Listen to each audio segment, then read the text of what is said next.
여호와님께서 스가랴에게 말씀하셨습니다. 스가랴는 포로기 때 선지자입니다. 다리오 왕 많이 들어보셨죠? 다리오 왕 선지자인데 그때 하나님께서 말씀하셨습니다. 이미 망한 유다 백성들에게 주신 말씀입니다. 망했으면 사람이 겸손해져야 하고 하나님 앞에 기도해서 여쭤봐야 되고 다시는 이런 일이 없도록 자기 자신을 좀 돌아봐야 되지 않겠습니까? 그런데 그러지 못했던 모양이에요. 그래서 하나님께서 스가랴에게 말씀을 주셨는데 스가랴 그리고 학개 이 두 사람이 유명한 것은 돌아온 이스라엘 사람들이 유다인들이 성전 짓지요. 그때 이 두 선지자가 힘을 내게 해가지고 성전도 짓고 백성들이 외치고 했던 그때 유명했던 선지자. 일단 그렇게 간단하게 알고 계시면 되겠습니다. 하여튼 포로기 때의 선지자라는 사실. 자, 이 스가랴에게 하나님이 여러 말씀을 주셨는데요. 오늘 본문에는 뭐라고 되어 있냐면 유다 사람들이 변하지 않는 이 악함 하나님이 책망을 하시는 거예요. 이때쯤 되면 뭐라 말하지 않아도 아주 겸손해지고 낮아지고 부셔져야 되는데 그렇지 않은 거예요. 예를 들어서 건강을 아주 자신하던 사람이 남들은 다 괜찮은데 혼자 한 열을 앓았다고 생각해 보세요. 그럼 그 뒤부터는 어떻게 해야 되죠? 언제라도 우리가 상할 수 있고 쓰러질 수 있다는 것 그렇게 인정을 해야겠죠. 그런데 그렇지 못한 거예요. 이렇게 몸이 안 좋은데도 불구하고 나는 여전히 건강해 하는 것처럼 그런 아주 교만한 모습을 갖고 있기 때문에 하나님이 책망하신 겁니다. 자, 그런 마음에 어떻게 살았냐? 9절을 보세요. 너희는 진실한 재판을 해가며 포로로 끌려간 사람이 무슨 재판을 하겠어요? 그런데 그 중에 자기들에게 무슨 자치권이 있었거나 돌아온 자들에게나 그럴 경우에 재판을 하는데 옛날하고 똑같이 나쁜 짓을 한 거예요. 옛날에 잘못된 저우추를 가지고 불공정하게 했던 거 하나님 앞에 책망 많이 받던 이사야 때 맞아요. 이 돌아온 사람들도 말이죠. 부한 자가 있고 가난한 자가 있었어요. 신발 한 켤레 사람을 사고 팔고 했다 그러지 않습니까? 그래서 느헤미야가 불가처하려 했거든요. 여전히 마음이 굽어 있어서 어느 곳보다도 공의가 있어야 될 곳에서 벌써 구분 재판이 있었어요. 이스라엘다운 모습을 갖지 못한 거죠. 그 다음에 인애와 긍휼을 베풀어야 되는데, 자, 인애와 긍휼하면은 하나님의 속성 아닙니까? 여호와로라 노하기를 더디하고 자비롭고 은혜로우신 하나님이시라. 금송아지 숭배해가지고 가나안 땅에 같이 안 들어간다 했다가 모세가 그렇게 하나님 앞에 간구하니까 마치 요한복음 17장의 대제사장 기도처럼 모세가 아론을 안수한 사람이 모세 아니에요? 그러니까는 당대로는 대제사장 중에 대제사장 할 것인데 그렇게 기도하니까 하나님이 같이 간다 했단 말이에요. 그러면 같이 가는 증거를 달라고 구한 게 하나님 얼굴 보여달라고. 그렇죠. 이스라엘에게는 우리도 물론 그런 편일 수 있지만 얼굴과 얼굴을 마주한다는 거하고 얼굴을 돌린다는 거하고는 완전 다른 이야기죠. 얼굴과 얼굴을 마주하여 하나님이 우리의 하나님이라는, 여호와가 우리의 하나님이라는 증거를 다시 한번 확실하게 달라고 했을 때 하나님이 친히 모세 앞을 지나면서 선포하신 말씀입니다. 그 속성입니다. 자, 이스라엘에게는요 하나님의 공의와, 딱 잘라 말하면 하나님의 공의와 사랑이 함께 있어야 돼요. 균형을 갖추고 어느 때라도 포로기든 자유로울 때든 사사시대건 광야건 어느 때라도. 근데 이것이 없었어요. 생김새가 이스라엘이 아니요 할례는 마음에 알지니 그저 육체할 것이 아니요 이면해야 된다 그랬죠. 그런 것처럼 바로 하나님의 속성을 갖고 있어야 이스라엘이라 부르는 거예요. 하나님의 선한 택한 백성이라 이렇게 부르는 거예요. 자, 이렇게 하면 어떻게 살아야 되냐면 과부, 고아, 나그네, 궁핍한 자, 대표적인 약한 사람들이죠. 요즘 표현을 하면 이 사람들이 소수입니다. 소수자입니다. 그런데 요즘에는 이런 분들을 소수자라고 하지는 않더라고요. 다른 것을 소수자라 하더라고요. 소위 다양성이라는 측면 안에서 소수자를 얘기합니다. 또 그러면 또 그쪽으로 주제가 하니까 하여튼 뭔가 이 문제성이 많아요. 하여튼 이 가난한 자들 죄로 말미암아 큰 고통을 당해요. 본인들의 죄라보다는 인류 전체의 죄로 말미암아 그 죄값의 표징이 두드러지게 나타나는 부류가 어떤 부류라면 과부, 구와 나그네, 그 중에 또 이방에 살면서 어렵게 사는 사람들, 이 사람들을 하나님이 어떻게 돌보라 했냐면 해하려고 마음에 도모하지 말라. 이 사람들에게 너희가 먹을 것을 주지 않았다 정도 아니고요, 매우 적극적으로 나쁜 짓을 했어요. 해하려고. 여러분 그러잖아요. 과부가 애기 키우면서 남의 집 신고사를 해요. 옛날 말로. 자, 그러면 어떻게 해요? 주인이 위력에 의한 간음이라는 게 있어요. 당신 말 안 들으면 잘라버려요. 얼마나 악합니까? 소위 데이트 폭력이라는 게 아니에요. 예, 수평 관계, 평등한 관계가 아니고요, 자기가 권력을 갖고 있고 재물을 갖고 누군가를 다스리는 자리에 있는 자, 힘을 미치는 자리에서 하는 거예요. 그런 경우 많고, 고아는요 못된 짓 많이 시키죠. 애들 가지고 훔쳐와라, 뭐 심부름하러 갔다 보니까 이게 마약이요. 아주 못된 사람들은 폭탄을 운반하게 합니다. 그 말은 적군이 애를 쏘자니 그렇고 폭탄을 냈으면 우리가 죽겠고, 이 아주 어려운 상황에 처하게 해요. 그래서 그 아이들이 얼마나 많이 죽습니까? 우리가 많이 마시는 커피 같은 것도 어때요? 애들의 피로 그렇게 작물 재배되고 가공되는 것들이 많습니다. 뭐 그렇게 따지면 우리가 먹을 게 하나도 없긴 합니다. 그렇지만 이 모든 것이 매우 자연스럽고 정상적인 재배와 유통 과정을 통해서 우리가 먹어야 될 것들조차도 이 어린아이들, 특히 고아들에 의해서 고혈을 짜낸다 그러죠. 그런 경우가 많습니다. 그 중에 최근에 정말 악한 게 뭐냐? 장기 이식입니다. 제가 알기로 우리나라에 1년에 한 2만 명 실종되는데 엄청나게 많습니다. 잘 몰라서 그렇죠. 대개 이제 뭐라 합니까? 불황자라 그러죠. 연고가 없는 사람들. 이런 사람들은 자기들끼리도 해치기도 하고 속이기도 하고 또 쉽게 위험에 노출이 되죠. 그리고 잘못될 경우에 누가 보호해줄 사람도 없죠. 그래서 위험한 겁니다. 가출된 어린아이가 위험한 것처럼. 특히 아이들의 장기, 실종된 아이들의 장기는 정말로 우리가 알지 못하는 동안에 이렇게 막 잘려나가고 팔리고 이런 일이 많다는 것은 뒤로 돌아 들리는 소식들입니다. 자, 이런 일들을 마음에 해하려고, 이 사람들을 해하려고 도모하지 말라. 그런데 이런 조롱률한다. 이렇게 약한 사람들만 보면 어떻게 저 사람들을 이용해 먹을까? 저 사람들이 이득에 먹을까? 왜? 내가 위험 감수를 적게도 되거든요. 그렇지 않습니까? 만약에 경찰의 장기를 빼먹으려면 얼마나 어려울까요? 근데 고아의 장기면은 얼마나 쉽겠습니까? 그러니까 악한 사람은 이 약한 사람들을 보면 한 끗 차이인데요. 악한 자는 약한 자를 보면 악을 행할 일을 도모한다고요. 근데 이게 다른 데서는 혹 있을지 몰라도 유대인들에게 있으면 되겠습니까? 부모 없는 애 데려다가 우상에게 바쳐야겠다. 내가 믿는 신에게 바쳐야겠다. 이런 일이 있으면 안 되겠죠. 그러나 여러분, 유다에도 엄청나게 많았습니다. 그 어느 나라보다도 깨끗하고 정결하고 율법에 입각해서 살아야 될 나라가 이 일에 앞장섰고, 우리가 많이 들어봤겠지만 흰놈의 아들 골짜기라고 도벳사당이 있었다 그러죠. 거기에 많은 아이들의 시신이 태워졌습니다. 또 산채로 불에 태워졌습니다. 이런 일을 하지 말라 그랬지만 했을까요? 안 했을까요? 했다는 거죠. 어느 정도 했냐? 중간쯤 단계에서 멈춘 게 아니라 처음부터 아예 안 들어서 과감하게 해버렸답니다. 자, 11절 보세요. 그들이 듣기를 싫어해요. 자, 안 듣는데 뭐 거리낄 게 있겠습니까? 그냥 해버린 겁니다. 등을 돌리며, 어떤 이는 번역을 이 어감을 살리기 위해서 이렇게 했어요. 고집세게 돌리며 이렇게 했어요. 듣지 아니하려고 귀를 막으며.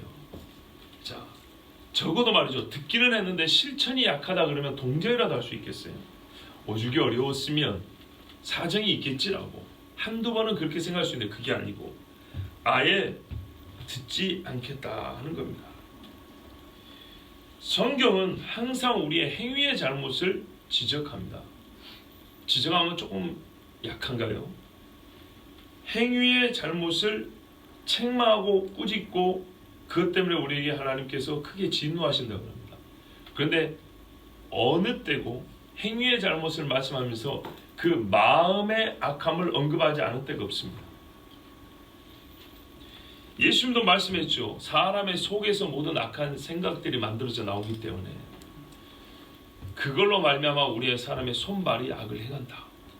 입에서 나오는 것이 다 어디서? 여기서 나오는 것들이죠. 그러니까 이게 문제입니다. 마음의 악함을 근본적으로 꾸짖으시고 마음을 돌이키라고 늘 그렇게 말씀합니다. 마음을 돌이켜라. 마음을 돌이켜라. 결코 마음이 바뀌지 않으면 말과 행위는 바뀌지 않습니다. 뿌리와 열매와 같은 이치이기 때문에 절대로 바뀌지 않습니다. 이스라엘 사람이 어떻게 했냐면 듣기를 싫어해서 그 싫다는 표현을 행위로 1번으로 했어요. 1번 행위가 뭐냐면 내 마음이 듣기 싫다는 것을 먼저 보는 거예요. 첫 번째 행위가. 그래서 등을 돌렸대요. 자, 얼굴을 돌리면 당연히 등은 돌아갑니다. 그죠? 등을 돌리는데 얼굴이 안 돌아가는 경우 보셨어요? 이거 안 되죠. 이 말은 사실 같은 말의 다른 표현이라고 볼 수 있습니다. 얼굴을 돌려버린 것이고 등을 돌린 것은 또 얼굴을 돌린 것이고 듣지 않겠다는 겁니다. 그뿐 아닙니다. 그 정도면 혹시 누가 불러서 보나 하지만 귀를 막았답니다. 귀를 막았다는 것은 이거는 독합니다. 스데반을 죽일 때 사람들이 그랬거든요. 그죠? 귀를 막고 듣기 싫어 오히려 그들이 괴성을 질렀습니다. 볼륨을 더 높인 겁니다. 안 들리게. 솔로몬의 말이 안 들리게. 그리고 소리를 지르면서 돌로 쳐 죽였습니다. 더 무서운 게 있습니다. 12장 보십시오. 12절 보세요. 그 마음을 금강석 같게 했다. 다이아몬드죠. 우리가 아는 돌 종류 중에서 제일 강한 거죠. 성경에 비슷한 말씀이 있습니다. 예수님이 말이죠. 뭡니까? 십자가 지실 때 얼마나 부끄럽습니까? 유대인으로서 하나님의 아들로서 침뱉음을 당하고 뺨을 맞고 갈대로 머리를 톡톡 이렇게 치면서 요즘에 애들도 선생님이 머리 한 대 친다고 고발하더만요. 특히 이런 걸로 치면 더 성질난다고 막 그러죠. 근데 예수님 머리를 톡톡 치면서 야 유대인의 왕 이러면서 얼마나 모욕적인 일을 했습니다. 거기다 옷을 벗겼습니다. 여러분, 옷은 훈련받은 자들이는 무기로도 쓰입니다. 무기나 자기 생존도구로 쓰이는데 옷을 벗겨놓으면 사람의 공포심이 더하고 수치심이 더해서 마음이 일단 의욕이 떨어져 버립니다. 예수님의 옷을 벗겼습니다. 그 상태로 수많은 사람에서 못을 박았습니다. 그걸 견뎌내기 어렵습니다. 그래서 성경 뭐라고 그래요? 예수님이 그 부끄러움을 개의치 아니하시고. 근데 개의치 아니할 정도로 독하다. 세상에 그렇겠죠. 근데 뭐라 하냐면 그 마음을 부싯돌 같게 하여. 이게 어디다 이사야에 있던가요? 부싯돌 같게 했다 그랬어요. 마음을 그러니까 아주 단단히 먹었다는 얘기입니다. 진짜로. 그러지 않으면 견딜 수 없었어요. 육의 고통뿐만 아니라 이 심리적인 이 수치심을 견딜 수 없었어요. 부끄러워서라도 사람들 앞에서 못에 박혀 달릴 수가 없는 거예요. 근데 어떻게 했냐면 하나님께서 예수님이 그 마음을 부싯돌 같이 아주 강하게 먹고 이겨냈다고 했어요. 거기에 더한 게 뭐냐면 그 다음에는 즐거움을 보셨다는 거예요. 영혼들이 살아나는 것을 보셨다는 거죠. 그런데 성경에 마음을 표현할 때 이 돌을 얘기하는데 똑같이 단단한 것을 칭찬하고 좋게 말한 적이 없거든요. 근데 예수님이 십자가를 이길 때 그 단단한 마음, 이것이 단단한 마음을 제가 알기로는 유일하게 긍정적으로 표현한 부분이에요. 우리가 예수 믿고 만약에 순교의 자리에 갈 때 말 그대로 예수님은 마음처럼 부싯돌같이 단단하게 하는 거예요. 부싯돌 하면 조금 우리가 잘 모르니까 쉽게 이야기하면 정확히 말하면 칼 가는 돌 있죠. 그 정도 생각하시면 돼요. 숫돌같이 칼 가는 돌 같은 그렇게 단단한 돌 같은 마음을 먹어야 우리가 순교의 자리를 갈 수가 있는 거예요. 그때는 우리 하나님께서 이거를 우리에게 주신다고요. 일반적인 용어로 이걸 담대함이라고 말하지만 조금 더 구체적으로 말하면 마음을 정말 어떤 면에서 무디고 단단하게 해주시는 거예요. 근데 그것을 딱 바꿔보세요.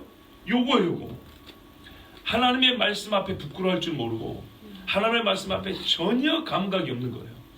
금강석, 이 더 세네요. 예, 그 수치심을 못 느낄 정도로 하나님의 마음을 단단히 해주셔야 우리가 십자가 자리에 갈 수 있는데, 거꾸로 악인들은 하나님의 말씀의 자리에 한치도 앞을 못 나가는데, 왜냐? 마음이 금강석이기 때문에 하는 거예요.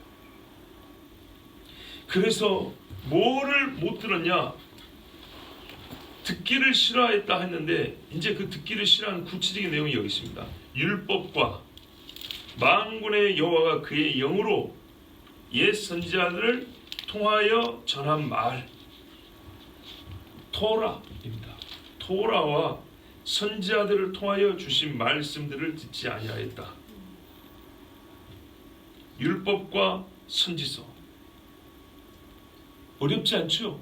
예, 율법과 선지서라고 생각하면 됩니다. 율법과 선지서를 하나님께서는 분명히 동격에 놓으셨습니다. 성경 안에 성경 없고 성경 위에 성경 없습니다. 율법은 이해가 됩니다. 그러면 선지자를 통해 주신 말씀은 얼마나 권위가 있냐? 그 권위에 대해서 우리가 예언의 성취를 통해서 확인이 되지만, 예수님이 친히 그 예언의 성취를 본인이 시인하시면서 행하시기까지 했지만, 베드로가 한 말을 들어보면 또 율법 아니 선지서의 이 권위가 얼마나 대단한지 알 수 있습니다.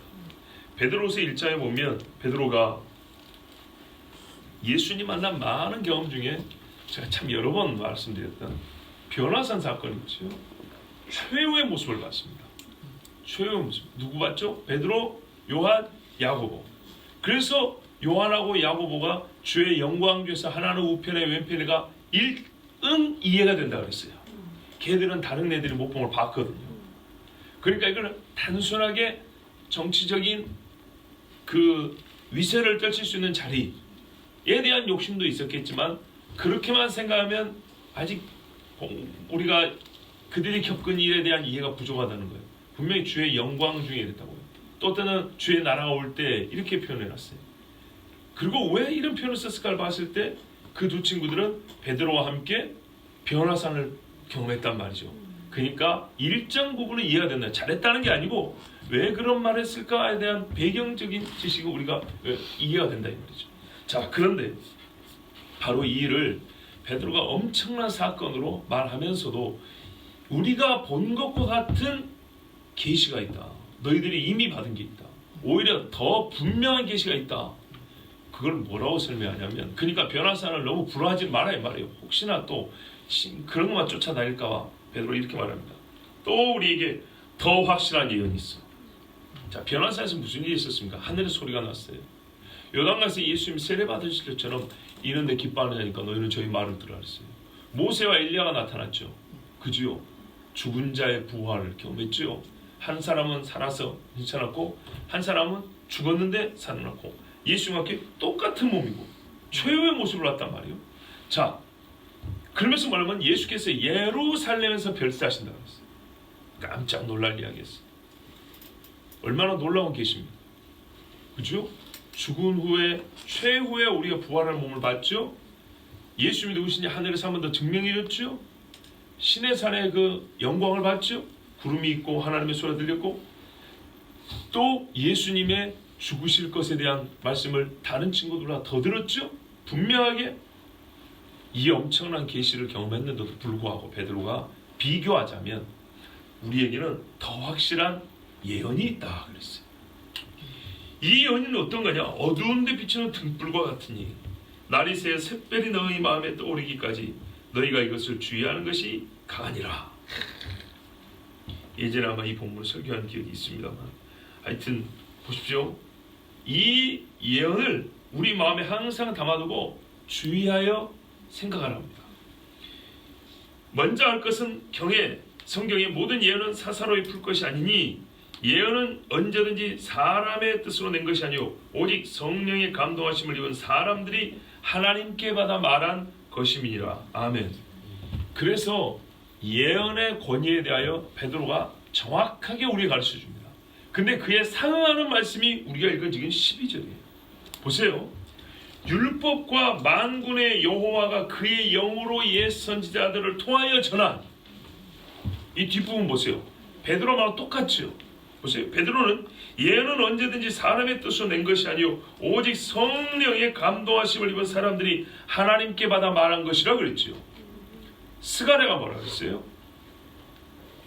만군의 여호와가 그의 영으로 옛 선지자들을 통하여 전한 말 그랬어요. 상응하는 말이에요. 예언에 대하여. 예언이 무엇인가에 대하여. 하나님께서 선지자를 통하여 그의 영으로 감동하여 주신 말. 그런데요, 스가랴는 뭐라 했어요? 율법과 같다 그랬어요. 그 권위와 신실함이 같다 그랬어요. 베드로는 뭐라 했어요? 본인이 본 그 엄청난 실제 환상도 아니에요. 실제 경험한 그 변화산의 사건이 올해 정말 1500년 만에 본 신의 산을 내가 다시 본 것 같은데 그 사건보다 우리에게 더 확실한 하나님의 뜻의 계시라고 그랬어요. 스가랴는 또 뭐라 그랬죠? 우리보다 앞선 선지자들을 통하여 주셨다고 그랬어요. 본인도 선지하면서 본인보다 앞선 사람 누가 있어요? 가깝게는 예레미야 있죠. 좀 앞으로 하면 그 앞에 뭐 아모스나 또 호세아나 이사야나 이런 선지자들을 다 얘기하는 겁니다. 그러면 하나님께서 오랫동안 말씀 주셨죠. 이 모든 말씀을 뭐 했다고요? 듣지 아니함으로 지키지 않는 게 문제가 아니에요. 안 들었대요. 안 들어. 그래서 만군의 여호와께로부터 진노가 나왔답니다. 그냥 여호와라 해도 괜찮은데 만군이니까 뭡니까? 군대를 통솔하시는 여호와요. 그 권세와 능력을 얘기합니다. 강력한 군대 힘으로 심판하시는 하나님이십니다. 자, 베드로의 말도 그렇고 스가랴의 말도 그렇고 여러분 율법과 선지서를 통하여 주신 말씀을 안 들었던 것이 우리는 소위 신약시대 살기 때문에 구약성경을 무시하지만 잘 들어야 돼. 이스라엘이 망한 이유는 우리가 말하는 그 구약성경을 안 들었기 때문이라고 했어요. 예수님을 죽인 바리새인들도 구약성경을 안 믿었기 때문에 그랬어요. 그런데요, 참 괴로운 사실은 뭐냐면 이 말을 듣는 사람들은 자신들이 하나님의 율법을 안 들었다고 생각을 안 한다는 겁니다. 우리가 선지자의 말을 안 들었다고 생각하지 않는 거예요. 시기적으로 근접한 경우가 예레미야 시대인데요. 포로기 전이니까 직전이니까 예레미야 때 사람들이 거의 끌려갔어요. 거의 일부 남았어요. 일부 남은 나쁜 사람, 그 일부 남은 사람들이 유대 총독을 죽여버렸어요. 바벨론에서 세우는 총독을 죽이고 우리가 어디로 갈까? 애굽으로 갈까? 어쩔까? 막 그러면서 예레미야한테 물어봅니다. 하나님이 말씀하신 대로 하겠다고. 예레미야가 너희들 애굽으로 가지 마라 그랬어요. 그랬더니 하나님이 너한테 그런 말 준 적 없어. 이러고 예레미야까지 끌고 가버렸죠. 그래서 하나님 뭐라 하냐면 너희들 이집트에 가면 거기가 어디지 다 반했으니까 어딘가 뭐 땅이 있는데 딱 그 자리에 표를 해놨어요.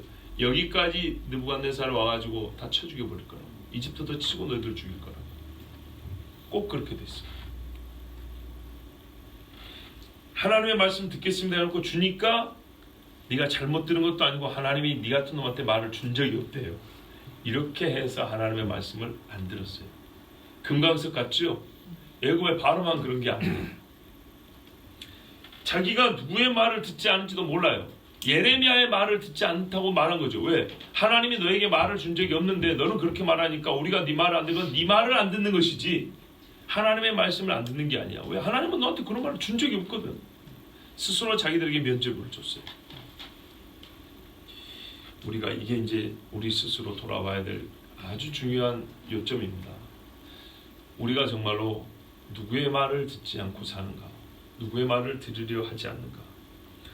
오늘 말씀에서 선지자를 통하여 그랬으니까 화자는 하나님이시고 그렇죠? 메시지는 하나님 겁니다. 그래서 선지자가 성질을 낸 것이 아니라 여호와가 진노를 내시는 겁니다. 선지자는 하나님과 같은 마음을 갖고 있으니까 어떤 면에서는 대리자적 분노지만 하나님은 친히 당사자로서 진노하신 겁니다. 그래서 그 진노가 어떻게 했냐? 등을 돌렸죠. 등에 꽂힙니다. 도망하는 자를 칼이 쫓는다고 그랬어요. 그렇습니다.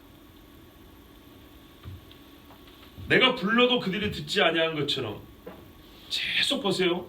듣는다는 말을 어형 변화를 통해서 지금 계속 반복하고 있죠. 이렇게 중요한 게 듣는 겁니다. 듣지 아니한 것처럼 그들이 불러도 하나님 어떻게 해요? 나도 듣지 아니한다 그랬어요. 만군의 여호와 말하니라. 뿌린 대로 거두죠. 세속에서도 우리가 세상 말로도 이런 말합니다. 네가 언제까지 부자일 줄 아냐? 권세가 항상 네 손에 있을 줄 아냐? 우리가 이런 말하죠. 좀 서럽고 원망스럽지만 어떻게 해볼 도리가 없을 때 꼭 그런 식으로 하죠. 시간 지나면 니도 다 이빨 빠진 호랑이 된다. 이런 말하는 거죠. 왜 그런 말을 하죠? 또 뭘 믿고 그런 말을 하죠? 역사가 증명을 하고 경험이 우리가 몇십 년밖에 안 살아도 몇십 년 안 해도 그런 경험 다 해본다 이 말이죠. 자, 그렇다면 여러분 오늘 하나님의 말씀은 더 잘 들려야 정상입니다. 우리가 언제나 하나님은 아쉬운 줄 모르고 살 수 있을까요? 하나님은 아쉬운 줄 모릅니다. 하나님 주신 호흡 넉넉히 숨쉬어 살면서도 이 호흡 한 모금이 아쉬워가지고 주님 앞에 구걸할 때가 온다는 것을 모르고요. 대단한 거 아니어도 괜찮아요. 물 한 모금 이 건강한 치아를 주시고 혀를 움직일 수 있게 해주셨어요. 여러분 혀만 못 움직여도 물을 못 마시죠. 그죠? 그대로 모양은 있어도 혀가 힘이 떨어지면 음식 못 먹습니다. 누군가 그랬어요. 어떤 연예인이 옛날에 텔레비에 보니까 나이 먹으면서 달라진 게 하나 있대요. 먹을 때 자꾸 흘린대요. 열심히 먹고 깨끗하게 먹으려 하는데 모르게 흘린대요. 근데 어르신들 앞에 죄송하지만 저도 그걸 느끼겠어요. 예, 20대 때는 밥 다 먹고 종이 한 장이면 됐어요. 근데 지금은 먹을 때 많이 써요. 더 깔끔을 떨었을 수도 있지만 솔직히 전보다 흘리는 양이 많고 흐르는 게 많아요. 부정할 수 없는 사실이에요. 생각을 하는데도 입술에 보세요. 지금 이렇게 또렷또렷하게 말할 정도로 분명히 입술을 움직일 수 있는데도 불구하고 희한하게 그렇게 되더라고요. 그러면 어떻게 될까요? 지금보다 이제 더 들어갑니다. 하나님 앞에 물 한 모금 마시는 것도 아쉬운 소리 할 때가 와요. 그날이 안 올 줄 알죠. 우리 주님이 한 대 치는 딱 한 대 손발을 못 쓰게 될 때가 옵니다. 항상 우리는 바로 그때가 올 수도 있고 지금이 될 수도 있고 저 누워있는 사람이 내가 될 수도 있다라 될 수도 있다가 아니라 시간 차이지 다 그렇게 됩니다. 다. 우리가 남의 병문안 가서 보는 사람 나오면서 서로 건강한 사람들이 걸어가면서 참 안 된다 이렇게 나오지만 몇 년 있으면 우리 중에 한 사람이 거기가 있습니다. 항상 우리는 바로 그가 내가 될 수도 있다는 생각을 하지 못하고 안타까운 것은 그때를 당해버립니다. 그럴 경우 문제가 뭐냐? 내가 바로 저 자리에 있을지 모른다라는 생각을 평시에 하지 못하고 그날의 실제가 나에게 어느 순간 와버린다는 거죠. 한마디로 준비가 안 되는 거예요. 준비하고 싶지도 않지만 준비가 안 된 상태에서 와버렸어요. 여기서 준비가 안 됐다는 것은 뭡니까? 그때 병원비도 마련해 놓고 그때 내가 몸이 안 좋으면은 당신 이거 해줘야 돼 저거 해줘야 돼. 예를 들면 저희 집사람한테 제가 이렇게 말하거든요. 저는 서 있을 때는 좀 괜찮은데 앉아있거나 누워있으면 오른쪽 코가 막힙니다. 그래서 미리 얘기를 해놓습니다. 혹 내가 들어눕게 되면 꼭 이렇게 좀 눕혀줘야 된다. 석션을 좀 해줘야 돼. 이쪽에 코 막히니까 가래 뽑아내듯이 오른쪽 코를 좀 뚫어줘야 된다. 안 그러면 나 겁나 숨지 힘들 거다. 미리 말을 해놓습니다. 자, 요런 준비가 안 됐냐? 그게 아니고요. 하나님 앞에 지금 마음을 금강석같게 했죠. 요 준비가 안 됐다는 거예요. 마음을 부셔뜨릴 준비를 안 해놨기 때문에 그렇게 막상 누워버리면 뭐가 되냐면 의식이 온전해야 뭔가라도 할 것인데 돌이킬 시간이 없어요. 가장 큰 문제가 그겁니다. 육체에 관한 것을 준비를 못하는 게 문제가 아니라 내 영과 마음이 주께로부터 멀어져 있었는데 그것을 가까이 하는 일을 못 해놓고 몸이 망가져버린 거예요. 자, 그런 상태에서 몸이 망가졌기 때문에 이제 마음이 급하죠. 마음이 급해서 주님을 불렀어요. 근데 주님이 대답을 안 해주시면 어떨까요? 이게 진짜 무서운 겁니다. 그때는 여러분 말을 못하기 때문에 속으로 대화가 되는 분하고만 대화가 돼요. 이해되시죠? 무슨 말인지? 하나님하고밖에 대화가 안 돼요. 유일한 대화 상대자인 하나님이 그때 침묵하시면 어쩔 거예요. 육은 이렇게 굳어 있어서 옆에 보면 안 됐다 하지만 영으로는 기쁠 수가 있어요. 영으로 정말 그가 눈을 감고 하나님과 대화할 수 있는 그런 상황이라면 우리가 알지 못하는 평안이 있고 기쁨이 있겠죠. 그런데요, 거꾸로요, 우리가 겉보기에는 아이고 평안히 잠자고 있네, 주사 한 대 맞고 잘 자고 있는데 그 속으로는 하나님과 대화가 안 돼서 끔찍한 고통과 불안과 두려움에 공포에 사로잡혀 있을 수도 있어요. 그때가 문제인 거예요. 마음이 준비되지 않고 그날이 와버리면 생각보다 그런 경우가 많습니다. 지금도 병원에 누워있고 식물인간 되는 사람 봐보세요. 누가 그 속을 알려? 유일하게 생각으로 대화되시는 분하고 내가 대화를 시도했는데 그분이 침묵을 해버리면 이 두려움을 누가 알아줄 것이며 나눠줄 것이요. 그들이 불러도 내가 듣지 아니하리라. 우리가 이 말을 평안히 사는 중에 경제적으로 어려울 때 하나님이 안 도와준다. 조금 건강이 안 좋은데 하나님이 안 도와준다. 뭐가 좀 관계가 좀 틀어진데 하나님이 안 도와준다. 그 정도로 생각하면 그렇게 무섭지 않습니다. 그러나 아까와 같은 경우에는 정말 무섭고 참 사람이 하나님께 감사한 게 뭐냐면요. 봐보세요. 거의 똑같이 시작합니다. 응애응이하고 깨벗고 시작합니다. 그러다가 막 다른 모양처럼 대단히 뭐 특별한 사람이 이렇게 삽니다. 그러나 나이가 들면 다시 같은 모양으로 모여듭니다. 그죠? 수조를 갖고 있는 부자나 한 끼 먹을 게 없는 가난한 사람이랑 거의 생을 마칠 때는 같은 모양입니다. 그때가 문제라니까요. 그때가 가장 불쌍할 때라니까요. 막 태어났을 때 애미가 없는 자식이 불쌍하고 죽어가는데 인간적인 불쌍함도 있겠지만 무엇보다도 인생이 끝이 됐는데 하나님께서 대답해 주지 않는 인생, 정말 불쌍합니다. 아기가 엄청나게 또렷한 목소리로 말을 못합니다. 그러나 응애하면 알아듣는 엄마가 있으니 복이 있지요. 그거거든요. 신자의 복이라는 바로 그거예요. 자꾸 같은 말에서 여러분 좀 그럴 줄 모르지만 이건 분명하게 모든 사람이 귀결되는 거니까. 입으로 말을 못하고 속으로 말을 할 때 듣는 이가 계시다는 것. 그때 하나님과 대화가 돼야 된다는 것. 그날을 준비하는 거예요. 그게 지금 뭐냐면 마음을 부셔뜨리는 겁니다. 금강석 같은 마음을 빼고 돌 같은 마음을 제하고 살 같은 마음을 준다 그랬는데 부드러운 마음을 주는데 그 돌이 뭔가 했더니 금강석인 거예요. 이거를 깬 것은 하나님의 성령밖에 안 돼요. 그죠? 이 세상에 무엇으로도 안 돼요. 주께서 대답을 해 주셔야 합니다. 지금 여러분 말할 수 있을 때 말로 하세요. 하나님한테 다른 서비스 할 건 없어요. 말로 간구하시는 거예요. 그럼 하나님께서 말하지 못할 때도 들어주시고 먼저 와서 말을 걸어주실 겁니다. 그래서 야곱의 인생 마지막에 그렇게 영감이 있었고 다윗의 영성이 더 깊어진 겁니다. 항상 내가 부르면 하나님이 대답해 주시는 분이라고 믿으십니까? 아멘이죠.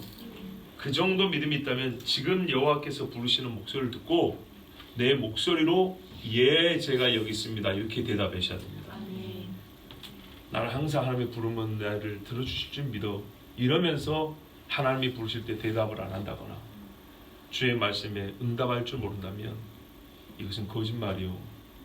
내 입이 다물어지는 그 순간에는 어디서도 음성이 들려오지 않을 겁니다. 내가 그들을 바람으로 불어 알지 못하던 여러 나라에 흩었느니라. 여러분 이스라엘 이야기로 접어두시면 안 됩니다. 이것은 성격을 논한다면 이스라엘이 겪은 최악입니다. 최악. 즉 그래서 이거를 풀이하여 우리에게 말한다면 결국 어떻게 되냐? 우리가 상상한 최악의 경우를 맞이하게 됩니다. 이스라엘이 상상하기도 싫었던 최악은 뭡니까? 예루살렘이 무너지고 우리가 이방인의 종이 되는 거예요.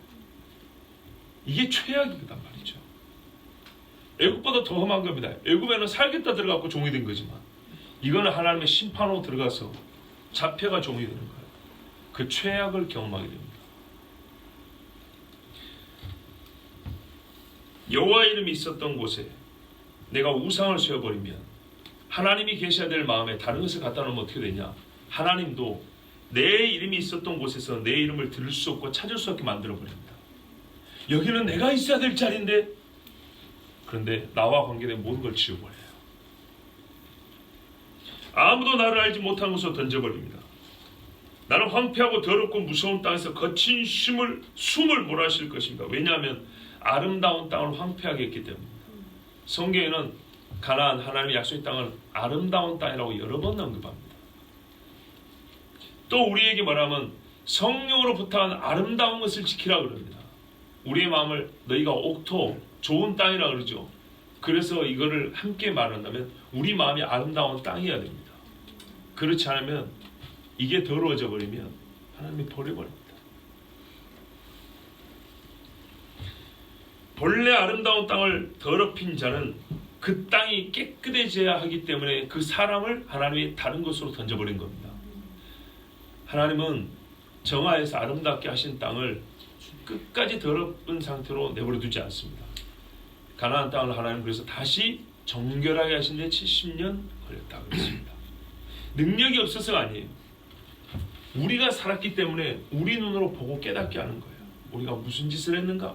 얼마만큼이나 하나님의 아름다운 땅을 더럽게 했는가? 마찬가지 일개인도 그래요. 우리가 하나님 주신 이 거룩하고 아름다운 땅 이걸 더럽혀 버렸잖아요. 그러면요 하나님은 항상 우리가 행한 대로 갚지는 아니하신다 그랬어요.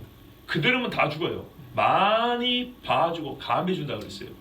그럼에도 불구하고 우리 인간이 경험하기에는 내가 이만큼 하나님을 버렸으면 이만큼 돌아온 것처럼 느끼게 하세요. 그래서 멀리 갈수록 고운하고 피곤하고 힘든 거예요. 탕자가 걸어간 만큼 돌아와야 되는 거예요. 그래서 힘들어요. 육으로는 똑같이 걸어간 걸만큼 다시 돌아와야 되는 거예요. 그죠?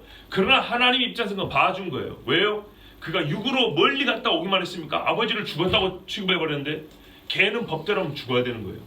아비를 죽었다고 말한 자식은 어떻게 해야 돼요? 아들이 죽어야 되는 거예요. 걔는 그 객지에서 죽어야 되는 거예요. 근데 하나님께서 그거를 봐주셨어요. 그리고 조금만 갚으셨어요. 그가 돌아올 수 있는, 즉 마음으로 돌아올 수 있는 육의 거리만 남겨놨어요. 그 육체의 거리가고 그의 마음에 돌아올 수 있는 거리예요. 그렇게 하나님이 봐주세요. 그렇지만 이해는 해야 돼요. 시간관념이 하나님과 우리가 다른 것처럼 하나님은 많이 봐준 거지만 우리 인간이 느끼기에는 어떻게 된다고요? 내가 10년 하나님을 떠났더니 꼭 10년 걸리더라고. 그러나 그 10년 하나님을 떠났으면 원래 죽어야 되는 거라고요. 근데 하나님은 우리에게 어떻게 해요? 우리에게 맞추셔가지고 10년 하나님을 찾는데 고통과 눈물을 흘리게 하시는 거예요. 한 세대를 더럽혀버렸으면 한 세대만큼 울어야 되는 거예요. 자, 아름다운 땅 하나님께서 정하신 땅입니다. 즉 여호와의 땅입니다. 여호와의 이름을 두신다 그랬어요. 그래서 하나님은 여호와의 이름을 더럽게 두지 않으시죠. 여호와의 이름으로 일컬어지는 백성도 더럽게 두지 않으시죠. 그런데요 땅을 떼어다 다른 데 버릴 수는 없습니다. 이스라엘 백성을 하나님께서 옮기시고 그들은 거기서 불로 연단하여 정결케 하시고 땅은 죄인들이 없음으로 정결케 하시고 그래서 다시 이렇게 모아놨는데 그런데 이놈들이 와가지고 또 옛날 같은 짓을 하는 거예요. 그럼 어떻게 되죠? 여러분 같은 일을 반복하면 뒤에 한 사람이 더 악한 자라고 여겨져도 되죠. 그러니까 조상보다 못한 거예요. 그렇게 느헤미야가 화가 불같이 난 거예요. 우리가 어떻게 해서 이방의 종이 됐다냐? 예? 본인이 8년간 당시에 경험한 것도 아니에요. 한참 후대에 태어난 사람이에요. 그럼에도 불구하고 이게 바로 지각이 있는 지도자거든요. 어떻게 해서 우리가 이방에 팔려가냐 하면서 그런데 어떻게 조상들이란 걸 이제를 버렸는데 조상들보다 더 악한 짓을 한단 말이냐. 그러면서 불같이 화를 냈다. 자, 하나님이 다스리는 땅, 여호와께서 왕으로 다스리는 땅을 깨끗게 하기 위하여 이 백성을 버리셨습니다. 그 후에 이 땅이 어떻게 됩니까? 황폐하여 오고 가는 사람이 없었나니. 이것은 하나의 역설입니다. 사람이 있어야 땅이 가꿔지고 작물도 자라는 것이죠. 그런데 영적으로는 그래 가지고 사람들이 거기서 난 산물로 도우상을 숭배했고 육의 것에 욕심을 가지고 살았거든요. 그래서 하나님을 버렸어요. 그것 때문에 하나님을 더 버렸다고요. 그래서 겉으로 보기에는 버림받은 땅이죠. 왜? 아니 들짐승이 다니죠. 똥 싸고 다니고, 왜? 짐승들이 굴파고 살고 사람의 흔적이 없어요. 흉물스러운 땅이 됐죠. 그러나 거꾸로 그럼으로써 땅을 더럽힌 것은 짐승이 아니고 사람이기 때문에 그럼으로써 오히려 땅이 깨끗해졌어요. 그러니까 이 두 가지가 같이 있는 겁니다. 본래 제일 좋은 건 뭐냐? 거룩한 사람이 아름다운 땅에서 주님 주신 것을 거두어 하나님을 찬송하는 겁니다. 그렇게 제일 좋은 건데 그게 깨졌을 경우에는 이 악한 사람을 땅에서 거두어 내서 밖으로 옮긴 다음에 땅을 그대로 내버려 두는 겁니다. 피를 흘렸기 때문에 피를 씻어야 되고, 그렇죠? 우상이 향피운 냄새를 날려야 되고, 그래서 사람이 거하지 못하게 합니다. 그리고 밖에서 연다는 사람을 다시 들어서 둘 다 깨끗한 상태로 두시는 겁니다. 그러나 최상의 상태는 아니기 때문에 어떻게 해요? 사람들이 그 땅이 흉물스럽게 변화하는 모습을 볼 때는 가장 좋은 때를 기억하므로 이렇게 하고 하는 겁니다. 성경에 말씀하십니다. 그러나 그것이 찌릿찌릿하고 끝나는 것이 아닌 것은 바로 그 과정을 통해서 다시 하나님이 아름다운 땅을 회복하기 때문에. 그럼 어떤 의미죠? 땅을 회복하면 결정적으로 사람의 회복이라는 거죠. 사람의 돌이킴입니다. 그 사람의 돌이킴은 너희가 마음을 돌이키라. 이게 그 땅에 있을 때 마음을 돌이키면 좋은데 바로 그거거든요. 감사하게도 우리가 말하지 못할 때 하나님이 대답을 해주신 거예요. 유대인이 포로로 갔을 때 대화할 데가 없잖아요. 하나님 앞에 예배하기도 어렵잖아요. 근데 그때 하나님이 말씀을 해주신 거라고요. 우리가 입으로 말할 때, 생각으로 말할 때 하나님이 나 여기 있다 응답해 주시면 숨을 쉬고 살 수 있죠. 어휴 주여, 그러죠. 감사하게도 숨쉬지 못하는 사람과 같이 바벨론의 입속에 들어가 있었는데 하나님이 그때에도 이스라엘에게 말씀해 주셨다고요. 다니엘이 거기서, 에스겔이 거기서, 에스더 모르드게 같은 사람들이 거기서 하나님과 대화를 했다고요. 마음을 돌이킨 사람들, 조상들이 죄로 말미암아 슬퍼하며 우리의 패역한 죄를 하나님 앞에 토해냈던 사람들, 하나님은 그들은 바벨론의 입속에 있을 때도 대화를 해주셨어요.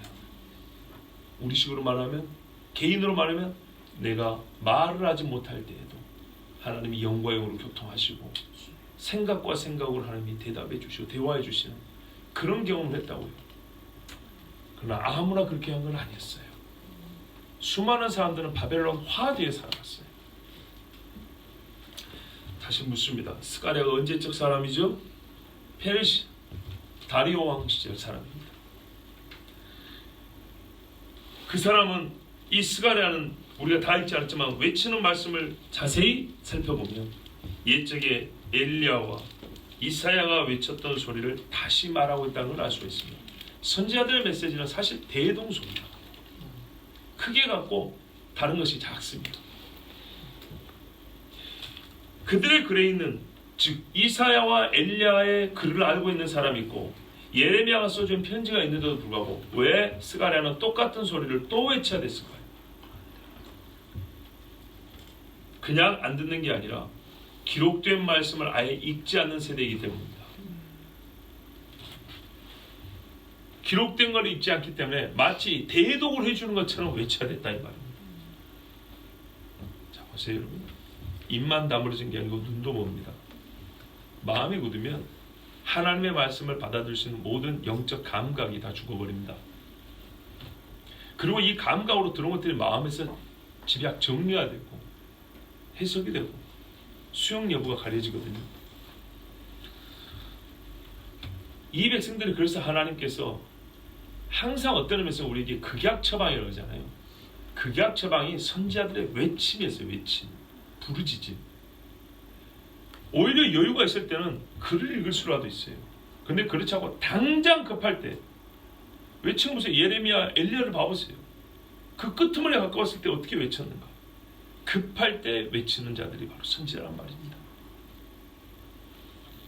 기록된 말씀을 멸시하는 악한 시대이기 때문에, 조상들보다 더 악한 자들이기 때문에 그들에게 말씀이 더해져야 했습니다. 급하게 들려져야 했고 더해져야 했습니다. 자, 그러면 우리가 이참에 이 스가랴 1장을 잠깐 한번 보겠습니다. 1장 1절부터 6절까지만 읽겠습니다.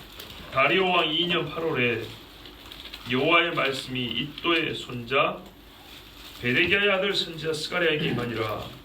가라사대, 나 여호와가 무리의 열조에게 심히 진노하였느니라.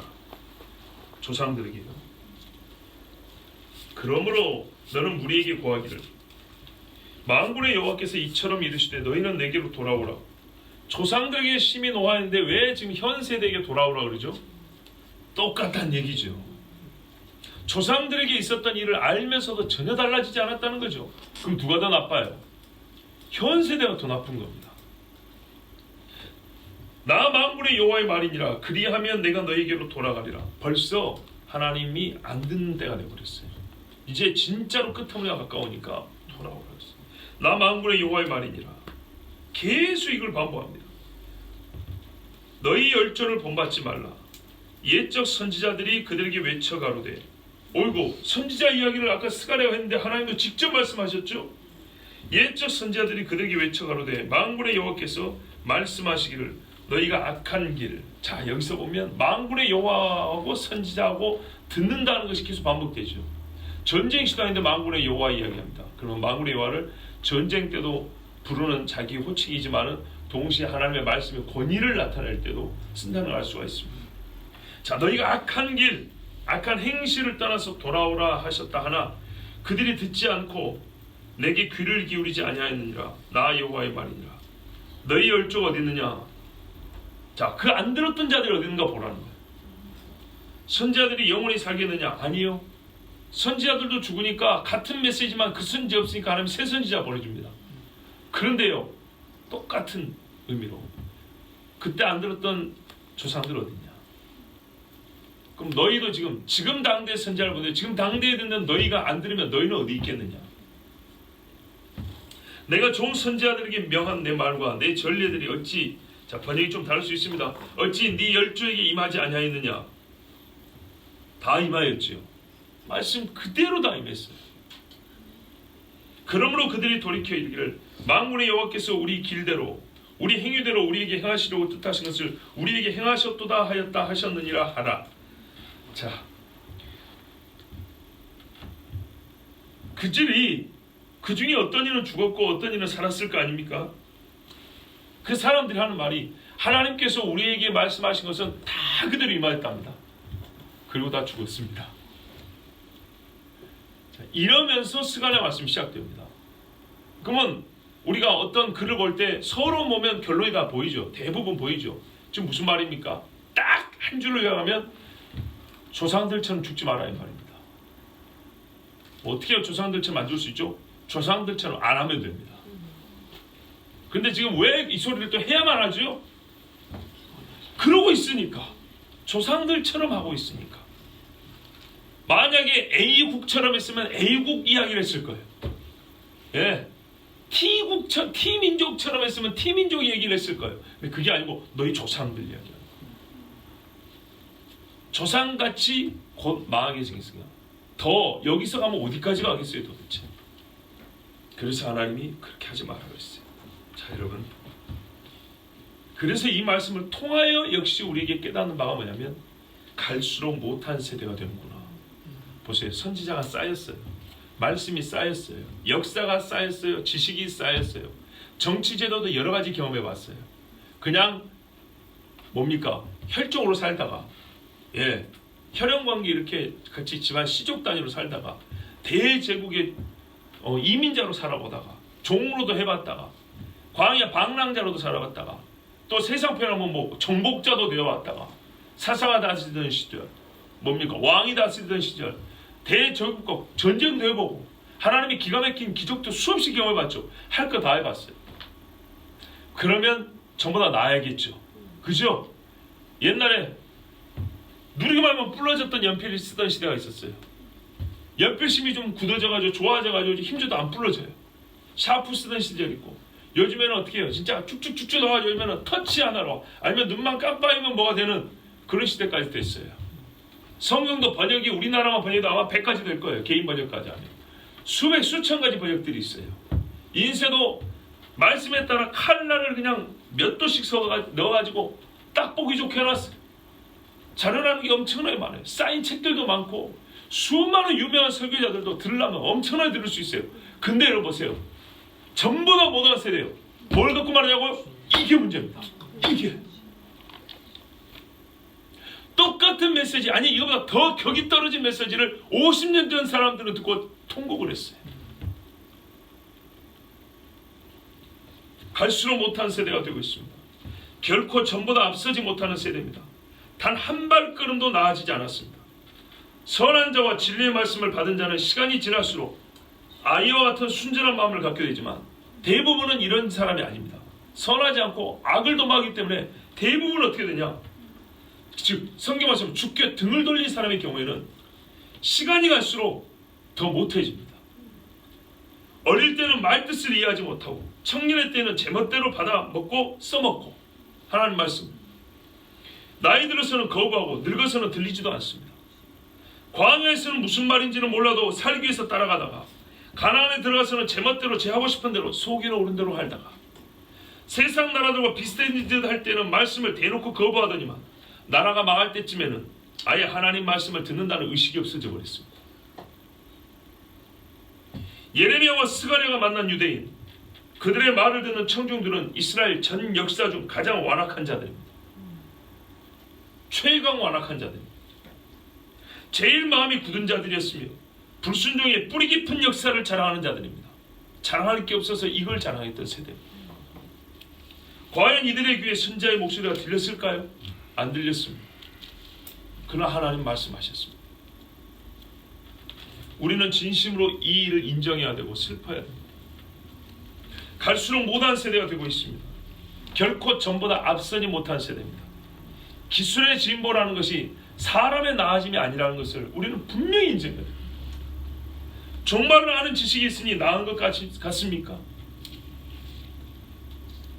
말씀의 말씀을 듣는 마음이 있으니 괜찮은 것 아니냐고 묻습니까? 그나마 없는 것보다는 복입니다. 알게 되고 갖고 있는 복입니다마는 조상들은, 앞선 자들은 마지막 때에 관한 말씀을 들었을 때 우리보다 훨씬 더 많은 시간적 여유가 있었음에도 불구하고 우리는 임박했죠. 근데 우리보다 더 많은 시간적 여유가 있었음에도 불구하고 마치 곧 주님을 만날 것처럼 통고하고 진정으로 회개했다는 사실을 아십니까? 그들은 우리보다 적은 지식을 얻고 살았지만 훨씬 더 맑은 영혼을 소유했기 때문에 주님 앞에 정말 가까이가 앉았습니다. 적은 지식이었어요. 여러분, 예수님 발치 앉았던 마리아가 얼만큼의 말씀이 지식이 있다고 생각하십니까? 바울만큼 많은 지식이 있었습니까? 아닙니다. 어쩌다가 들렸다가 예수님이 식사하고 가시는 집입니다. 가끔 그 동네에서 설교하실 때 들었던 겁니다. 그것만 갖고도 마리아는 주님 앞에 장례까지 준비했습니다. 이게 달라요. 제자들은 훨씬 많은 지식을 갖고 있었지만 예수님이 죽는다는 것도 몰랐어요. 들은 지식과 마음으로 내려가 자리를 잡은 지식은 다른 겁니다. 우리는 옛적보다 조상들보다 비할 수 없는 지식을 가졌어도 스스로 깨끗하고 깨어있는 줄 아는 교만과 착각으로 주님을 멀리 들고 한 번씩 힐끗힐끗 쳐다봅니다. 나 볼 수 있어요 이럽니다. 전보다 더 많은 종말에 관한 지식을 갖고 있잖아요. 그럼 우리는 진짜 주님하고 딱 달라붙어 있어야 돼요. 그렇지 않잖아요.